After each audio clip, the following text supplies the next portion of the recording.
İzləyicilərdən biri soruşur ki, eBay dropshippingə başlamaq üçün nə qədər sərmayə lazımdır? Çox qəşəng sualdır. Məntiqi olaraq eBay dropshippingə başlamaq üçün heç bir sərmayə tələb olunmur. Çünki sifariş gəldikdə artıq eBay həmin pulu alıcıdan almış olur.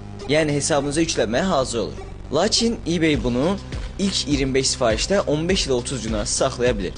Bunun da səbəbi sizin onun güvənini qazanmağınızdır. Əgər siz 15 ilə 30 günlük müddətdə sifarişi düzgün qaydada çatdırsanız, hər hansısa bir müşteri ilə probleminiz yaşanmasa, ödənişlərin hamısı sizin hesabınıza yüklənmiş olur.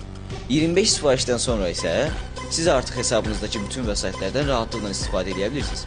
Yəni ki, sifariş gəldi, bir gün ərzində çatdırdınız, həmin gün ərzində də pul hesabınıza çəkə bilirsiniz. Lakin 15 ilə 30 günlük müddət ərzində ucuz məhsullar satmaq istəsəniz az sərmayə, daha bahalı elektronik məhsullar satmaq istəsənizsə daha çox sərmayəyə ehtiyacınız ola bilər. Daha başqa suallarınızı cavablandırmağımız üçün şərhlər hissəsində bunu bildirə bilərsən.